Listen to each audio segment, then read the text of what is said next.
It is amazing the amount of news that can come out over the course of 2 weeks since a game was played. Actually, I don't even think 2 weeks. It's been, what, 1 week since LCS finals? And everything has happened. Jojopyun's out at C9. Berserker's out at C9. 2 teams are leaving the LCS. We've got to talk about all of this. And it's time for me to make friends with some people who I've been picking on pretty heavy for quite a while now. Full disclosure, I was actually going to wear a C9 jersey for this section of the video, but unfortunately there's a certain company sponsor on the side that I'm not allowed to wear, so I couldn't do that. But look, Cloud9 fans, I know I've made you mad a lot, and I've picked on you, and I've taunted you, but you don't deserve this. I wasn't going to make this section, I wasn't even going to make a video talking about the Jojopyun situation because of everything that happened on Twitter, and if you need to be filled in, I basically was the first one to tweet out the picture of Dom's video talking about Jojopyun being fired with cause for being late to meetings 43 different times since they just started tracking it alone. With that came a lot of backlash, notably from people who were affiliated with Jojopyun at some point in their past, specifically coaches, Kelsey Moser, and others, really taking issue with the fact that I said that this has a clear reflection on poor work ethic for him, which people point out, oh, work ethic is much more than just time management. Yeah, but time management's part of it. And you can have 100% on 6 out of 7 portions, but if you have a 0 on the other, it brings down your grade point average a lot. And ultimately, you can prep all you want for a meeting or a show match, but using the corporate world for an example, you do all the work, but you don't show up to the meeting. Did it matter? Did everything that you did prior to that point really make a difference? I digress. C9 fans, you don't deserve this. Nobody deserves this. I thought about how I would want people to react to this if this was a 100 Thieves player instead, because obviously I'm a little bit more biased and it would be a little bit of a different reaction. I would want people to be just as pissed off as most people seem to be in this situation. There is no world where it should be acceptable that that happened. From both parties, to be clear. From Jojopyun, we are waiting to see what the potential ramifications is as he pushes back with legal action, according to Travis Gafford, to see if this was wrongful termination, if C9 truly was just scapegoating him with random stuff. But regardless, why would you put yourself in a situation where that could be documented that many times? We'll wait to see how that one comes out. On Cloud9's portion, like the organization's portion, I don't understand why you don't take action. I get that they got rid of their academy team and you have nobody else to replace him, but there are a number of pros in lower levels that can step up in that moment if you truly need to prove a point. I know this isn't a Harry and APA situation from last year's Team Liquid where Harry's underperforming and APA comes in and then just continues to climb. Jojopyun was still performing decently well on the Rift, assuming we ignore like the 100 Thieves game. But sometimes you have to make that call. And it's weird to me that C9, of all organizations, the organization that famously benched Sneaky and who was it? Jensen and Smoothie. I think those were the big 3 that all got benched back in 2018 whenever Zazel, Licorice, and was it Golden Glue that came in? Yeah, because it was the Swole Bros. It was Svenskeren and Golden Glue. You've done this in the past. And I get you don't have your academy system, but like bring somebody up. Surely that $75K that you could pay them on a minimum salary to play in the LCS is worth the amount of money and brand deals that you would get for going to Worlds. But there are so many people that are out there saying, oh, well, that's not a guarantee that they would have made it there. Well, you didn't make it there regardless. And by all means, I get that hindsight is 2020, and we're saying this from a position where maybe it would have been different. But I think you take that chance because we have seen time and time again in the LCS that taking those chances for whatever reason has been working as of late, including the team that beat you to go to Worlds. For C9 fans, like, none of this makes you feel good, I'd imagine. You want people that eat, sleep, and breathe your culture, your team, that represent you and never put you in a negative light. It's one thing to play bad and paint you in a negative light there.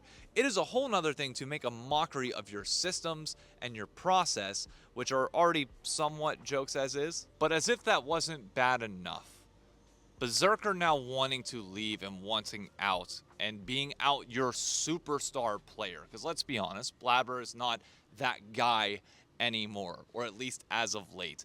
Being out your superstar is a massive hit. And I kind of expected this to actually come. LS said that apparently they were looking to rebuild around Jojo Pune, Thanatos, and Berserker, and now I'm sitting here wondering, is Thanatos gone as well? Like, did he hear the exact opposite? Was he fed, like, the complete opposite information?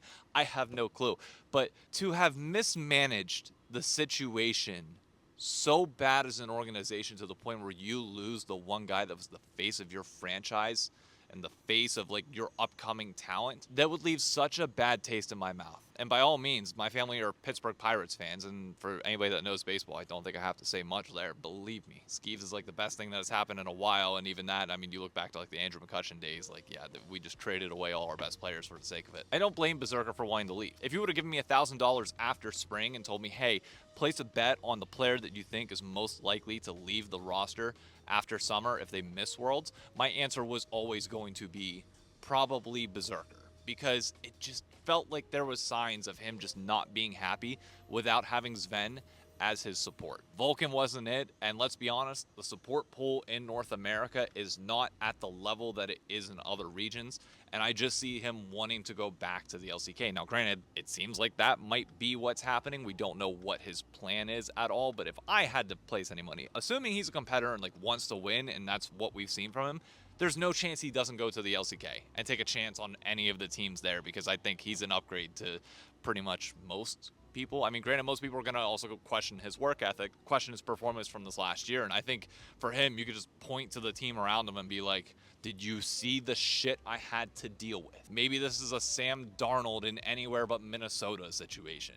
Who knows? But again, I go back to the fans. Once again, y'all get screwed by the system. And I know in situations like this, people want to point the finger to one place or another, find a scapegoat, and go from there. But the thing I will say is, as much as I personally dislike some of the decisions that Jack has made in the past and how aggressive he can be with some of these things, I think he's earned your guys' trust after this many years of doing this thing. Have there been some colossal failures in terms of the signings and handlings, especially when it came to the Jojo Pune, like overpaying the crap out of them with apparently known issues prior to this? Sure. But I don't think 1 year of pretty severe blunders is enough to warrant you losing faith in Jack as an owner and C9 as an org. I think this is a good wake-up call for them, that they are going to blow everything up that they need to restart fresh and establish the culture on their side so that they maintain control of everything, and they can bring in whoever they want around that to build the pieces around. It's not like C9's like an org that people are scared to go to because it will ruin your career. It's a bad year, a tragically bad year. But look at what happened after you guys missed Worlds in 2020. You were able to bounce back. You signed a big name in Perks that became available because G2 wouldn't trade him to Fnatic. So it was very much kind of the start of the rubber banding situation that kind of happened there. But you won your first title after everything happened. So for whatever reason, I have faith that C9 will bounce back. You know what two teams won't bounce back though? Immortals and NRG. Both out of the league. Travis Gafford finally reported the two teams that were going to be leaving as part of the new America system. There are other rumors out there, like potentially LCS teams looking to sell their slots. I ain't believing anything until people report stuff. So we're just going to make this portion of the video based on the publicly available information, which is those two are out. And honestly, I'm not surprised by Immortals. I don't think anybody is. I made the goodbye Immortals video, which Dom reacted to on stream, and people know my vendetta there. It is what it is. But NRG, I'm not going to lie. I stuck my neck out for that org and placed a lot of faith in Andy Miller in particular as an owner, and I know there's a non-zero chance that he sees this as well. And this is my open invitation, Andy. If you want to come on my channel and talk about it, you know that I will have an honest-to-God conversation with you, as I have in the past, because he was on the Crossover podcast and spoke about how they didn't want to buy into the LCS when it was at its high because they didn't feel like they had enough to offer. But if you buy when it was a little bit lower, they'd be able to actually do something and, you know, help build it from the ground up. And like in theory, maybe you twist that a little bit differently of we bought it when it was low because they didn't pay anything to come in. CLG was literally looking to get rid of it, period. Or, well, Madison Square Garden was looking to get rid of CLG, period. So they gave it to NRG for free, and then he sold it when the LCS rebounded a little bit and got more money based on the fact that they didn't have to put it on an open market. Riot just paid the slot back. So they just walk out with a straight sum of cash and nothing else. Maybe that's on me for not probing that question a little bit further. But I truly believed in Andy to actually be true to his word that they wanted to grow the LCS long term.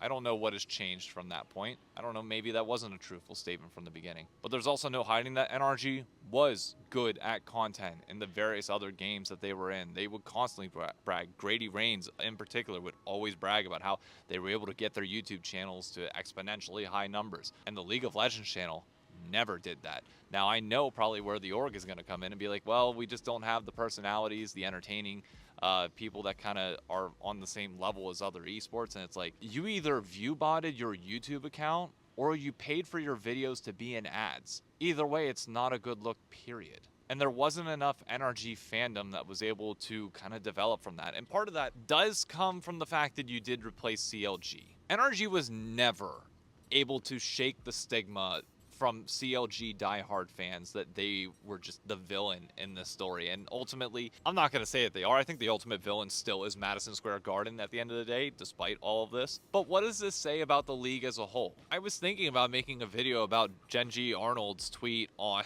why venture capitalists are choosing to leave the ecosystem versus stay in it for an extended period of time and ride out what is clearly a pretty good payment right now of like $7 to $10 million to get out of all this. Why wouldn't you ride it out for the potential future value? And the truth is, I guess people just don't see that in League of Legends right now. Like, the only people that are remaining are those that are just diehard, passionate loyalists to this esport at this point. To a certain extent, I don't blame them, because when you look at the monetization efforts that we have, while we're finally starting to take those steps, it is going to take a few years, assuming Riot is acting in best interest of the entire esport and going to put more digital goods in the game and more opportunities for us to buy our way or pay our fandom through to the teams to make them profitable.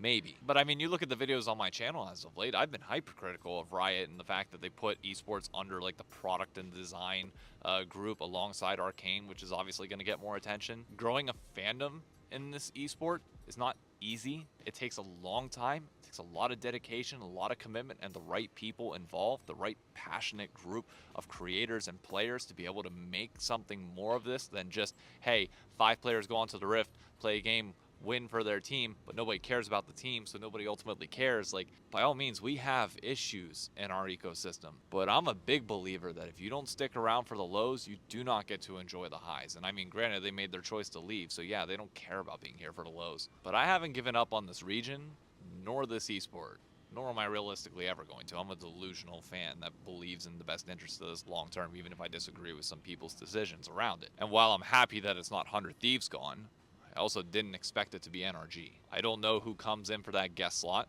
I don't know who comes in for the LLA slot. But regardless, it's not going to be enough to make up for the clear damage that we're still lacking from like TSM being on, CLG being on, and just being in this new era where teams have not figured out content.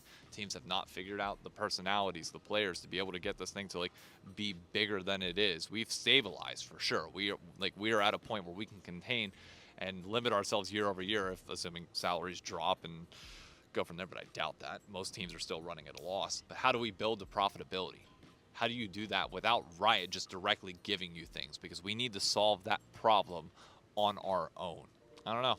I had 100 people show up to the League of Legends event here in New York City. Almost everybody bought a beer, bought a drink in some way, shape, or form, and that's more money I can guarantee than Immortals probably made in their ad sales in probably 2 quarters. We know it already beat 1 because they didn't sell anything for an entire quarter. So congrats. One guy with an annoying mouth on YouTube outsold your entire sales department. Granted, I got to use every brand to do it in LCS finals, but still. Does that mean I'm going to stop trying? Not stop putting my faith in players and teams and everybody else? No. I'm going to get burnt many more times. There are going to be many more examples where teams leave after I put faith in them, like NRG, or players leave after I put faith in them. I'll wear that egg on my face. I'll admit when I'm wrong, because I was dead wrong about NRG, and I'm sorry if I made you believe in that in any way, shape, or form, but would I do it all again? Yeah, I would. I'd try to do a little bit better research and maybe try and see through people a little bit better, but there's only so much you can do. And I'll always try and believe in the best in people from the jump, until proven otherwise at least. Safe to say, Jojapyun and NRG have proven otherwise to expectations that we had for them coming in.